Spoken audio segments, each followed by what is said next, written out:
Amin. Para hadirin, anak-anak kami yang saya cintai, pada sore hari ini kita tentunya sangat berbahagia sekali karena menunggu waktu yang sebentar lagi akan datang, yaitu waktu berbuka puasa. Perlu anak-anak ketahui bahwasanya apa definisi puasa. Dalam beberapa literatur kitab fikih, puasa as-saumu lughatan al-imsak. Puasa menurut bahasa itu artinya menahan diri. Menahan diri dari emosi, menahan diri dari segala sesuatu. Itu namanya puasa. Adapun menurut istilah syarak, as-saumu al-imsaku an jami'il muftirati min tulu'il fajri ila ghurubis syamsi biniyatin. Puasa adalah menahan diri, betahno, mulai fajar sodik. Fajar sodik itu kalau kamu mendengar pajar-pajar ada suara sirine, itu tandanya kamu harus mulai berhenti makan dan minum, walaupun ya mestinya masih boleh sedikit lah ya, tapi kalau kebablasan juga repot. Min tulu'il fajri, mulai keluarnya fajar sodik, yaitu waktu subuh, ila ghurubis syamsi, hingga terbenamnya matahari sebentar lagi, dengan disertai dengan niat. Kalau tidak ada niat namanya bukan puasa. Puasa itu merupakan salah satu ibadah yang rahasia, termasuk ibadah yang sir, sehingga antara orang-orang yang berpuasa dan tidak berpuasa itu kalau siang itu tidak ada bedanya. Wajahnya ya sama, tampilannya ya sama, kalau pakai make up ya sama, kalau anak-anak pakai sepeda motor ya sama. Sehingga dalam sebuah hadis qudsi ada sebuah hadis, as-saumu li wa ana ajzi bihi. Puasa itu hanya karena Allah, dan hanya Allah lah yang akan membalas pahala orang puasa. Karena orang lain tidak tahu, si A atau si B ini puasa, tidak tahu. Karena ini banyak sekali kecurangan-kecurangan dalam berpuasa. Banyak sekali orang-orang kalau fajar ikut bangun dan ikut sahur, tetapi setelah siang akhirnya juga ngeluyur mencari tempat-tempat warung yang buka sebelah, atau istilahnya warung PC. Lalu dia masuk ke dalamnya sambil komat kami bisa bisik sama orang yang jaga warung, teh 2, nasi 2 porsi. Setelah keluar dari warung dibersihkan itu mulutnya sebersih-bersihnya, kalau perlu dioles dengan bedah biar tampak kusam dan pucat. Nanti sore-sore pulang ke rumah tampak lesu di hadapan di hadapan istri atau anak-anak, di hadapan orang tua. Ya Allah mak, yang menten kok mboten dan maghrib, padahal tadi sudah poso beduk. Ada yang gitu anak Alia? Wah, kalau ada ini sungguh-sungguh memalukan. Astagfirullahal. Kelas anak RA latihan poso beduk. Kelas anak RA latihan poso beduk. Kalian ini sudah dewasa dan sangat diharapkan oleh masyarakat. ala inna fi yadikum amral ummah wa fi iqdamikum hayataha. Ingatlah pada diri kalian terdapat urusan umat, dan dalam kemajuanmu kehidupan umat ini 10-20 tahun ke depan yang menjadi garda terdepan bukan lagi kita-kita yang ada di depan ini. Yang menjadi garda di depan adalah para kalian semua, para siswa-siswi ini semua. Kalau kalian mulai sekarang tidak menyiapkan diri, nanti akan menjadi generasi yang kaget dengan suasana yang baru, karena waktu semakin berkembang dan berubah. Saya pernah ingat ketika sowan ke tempat guru kami, beliau Simbah Kiai Haji Islahuddin, moro sepuhnya Bapak Kiai Haji Maksum. Satu bedilakal ayyamu makun tajahila wa ta'tika bil akhbari malam tazawwadi. Hari-hari yang akan kamu lalui akan menceritakan kepadamu tentang dirimu makun tajahila, selama kalian menjadi orang yang bodoh. Wa ta'tika bil akhbari, hari-hari yang berlalu akan menceritakan berita-beritamu malam tazawwadi, selagi kalian tidak bersiap diri. Dunia ini berubah, dunia semakin maju, tantangan bagi generasi muda semakin berat. Saya masih ingat ketika diajar balaghah oleh beliau Bapak Kiai Haji Ali Maksum. Pada saat itu yang dicontohkan itu adalah beteng. Tif bidyaril lati lam yakfuhal kidamu bala walakin ghayyaratil ayyamu waddiyamu. Berdirilah kalian, lihat tempat-tempat, rumah-rumah yang tidak akan laput, tidak akan hilang, karena disapu oleh masa dan tahun. Bala, tetapi itu dulu, sekarang sudah berubah. Walakin ghayyaratil ayyamu waddiyamu, hari-hari sudah merubahnya, tahun-tahun sudah merubahnya. Pada saat itu belum ada namanya Gunung Ragastina dihancurkan, sekarang sudah dihancurkan. Dan itu juga kebetulan sama dengan firman Allah dalam Al-Quran, wa idzal jibalu suyyirat, lan nalikane den lakokake al jibalu apa pira-pira gunung, suyyirat tegese den lakokake apa pira-pira gunung. Niki termasuk keramate Mbah Ali Maksum. Jadi yang ditunjuk saat itu Gunung Beteng, ternyata akhirnya juga berubah. Beteng berubah, Gunung Ragastina hancur, jalan juga ikut hancur. Orang di Gusti ikut di demo karena tidak mampu menahan debu-debu kesusahan. Di dalam bulan Ramadan ini ada sesuatu hal yang sangat besar dan sangat mulia. Yang pertama adalah nuzulul Al-Quran, yaitu turunnya Al-Quran.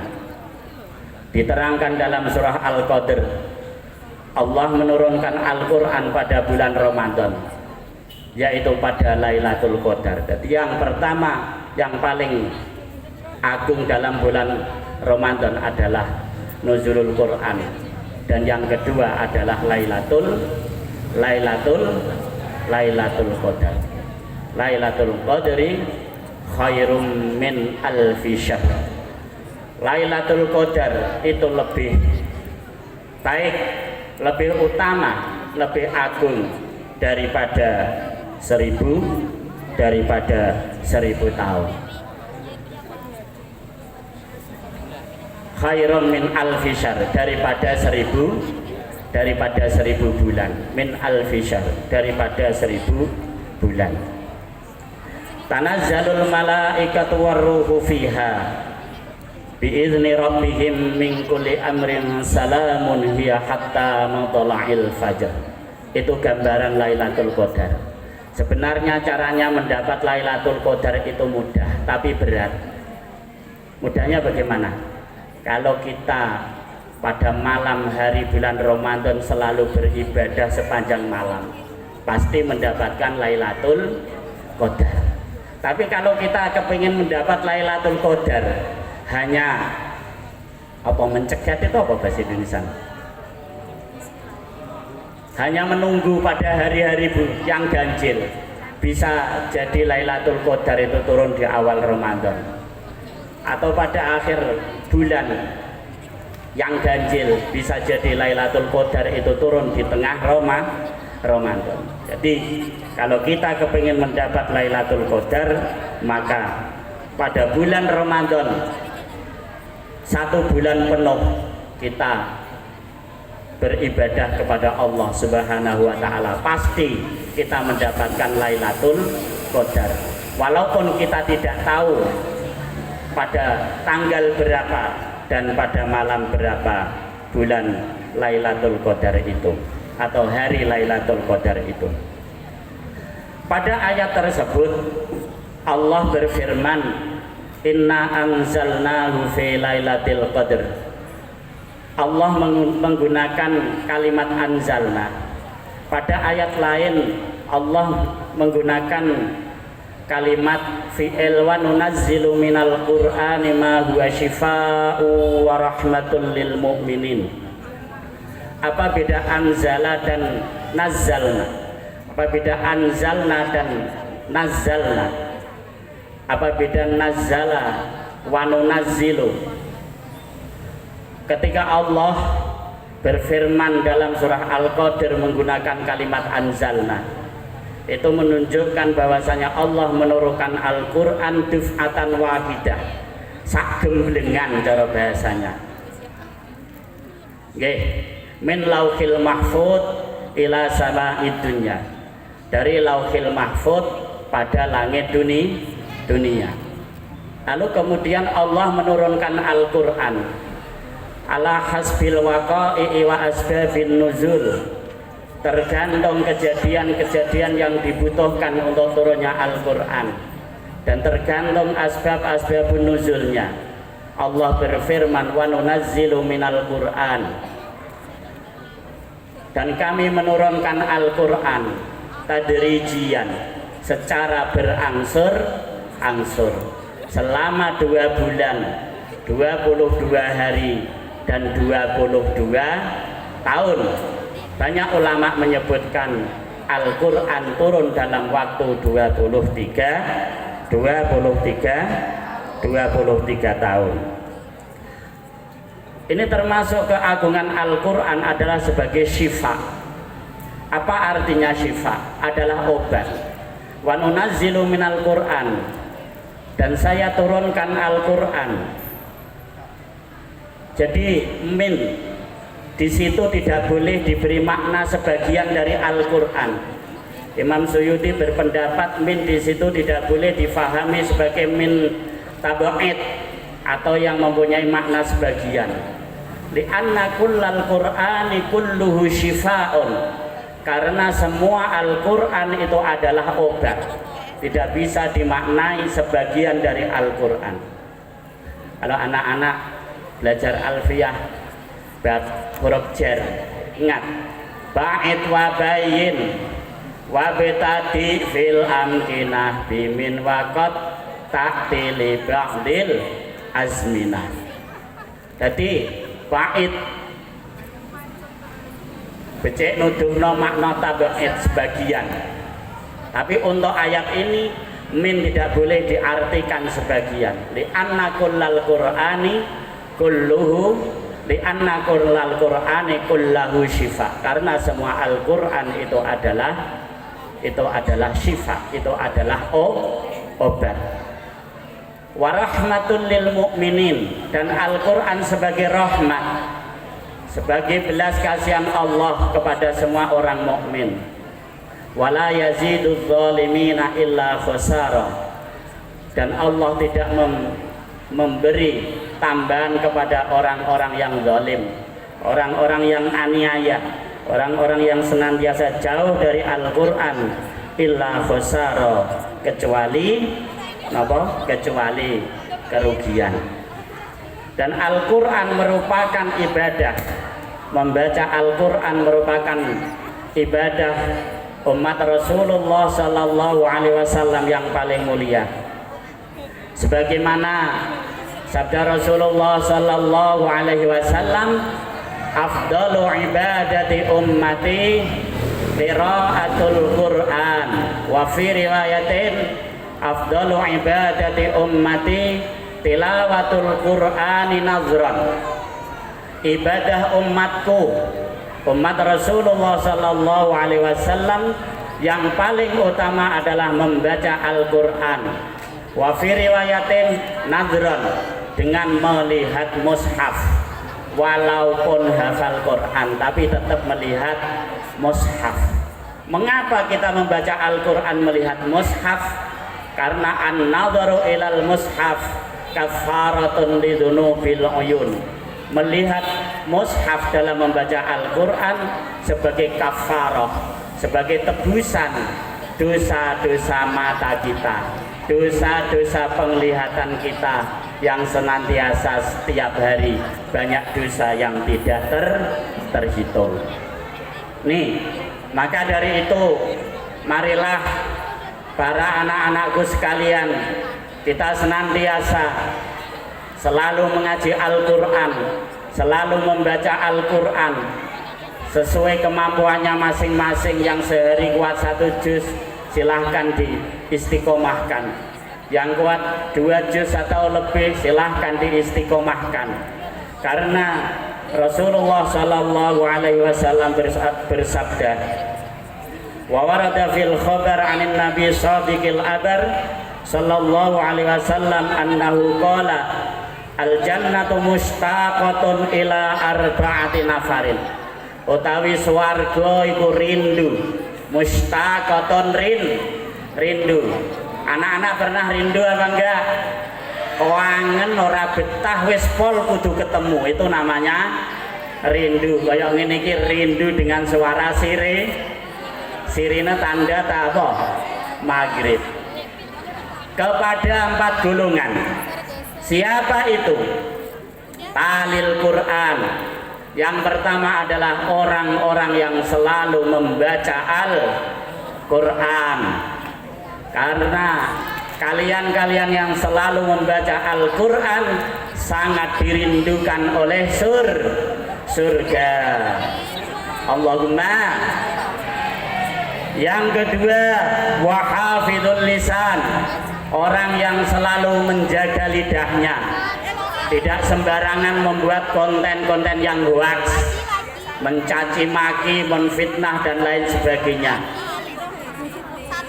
Yang ketiga, wa mut'imul ji'an, orang-orang yang memberi makan kepada orang-orang yang lapar, orang yang ahli sedekah, orang-orang yang ahli berderma, orang-orang yang senantiasa menyantuni fakir miskin dan anak-anak yatim. Ini adalah orang-orang yang dirindukan oleh surga. Yang terakhir, siapa yang dirindukan oleh surga? Wassaimuna fi syahri Ramadan, orang-orang yang selalu puasa pada bulan Ramadan.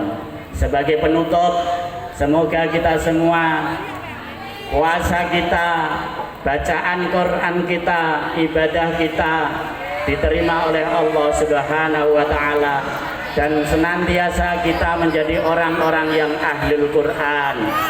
Sebagaimana dalam sebuah hadis, hamalatul Qur'ani hamalatul rayatil Islam, para orang-orang yang ahli Quran adalah orang-orang yang membawa panji-panji agama Islam.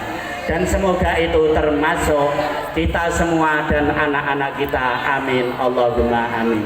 Dan kita diberikan sa'adah, kebahagiaan, kemanfaatan dan keberkahan hidup di dunia wal akhirah, amin amin ya rabbal alamin.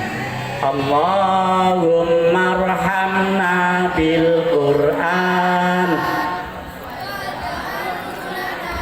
imamau wa nurau wa hudaw wa rahmah.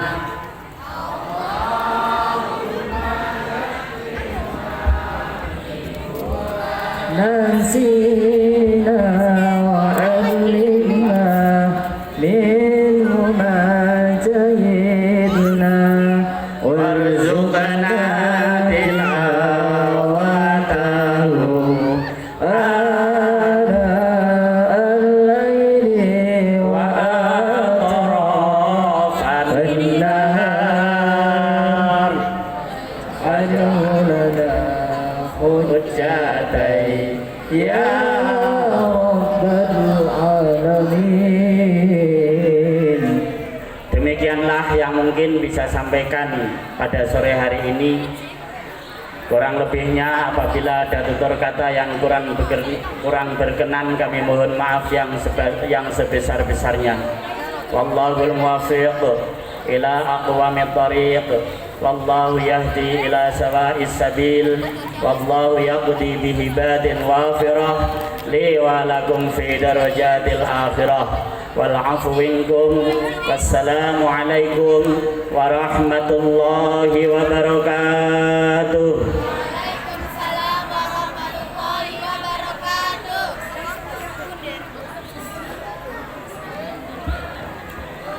Terima kasih.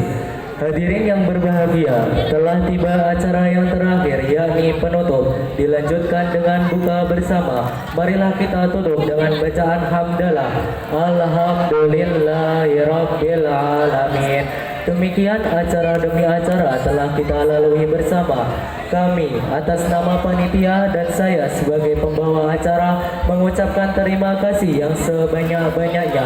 Mohon maaf apabila terdapat hal atau kata yang kurang berkenan. Akhirul kalam wallahul muwaffiq ila aqwamit thoriq. Wassalam.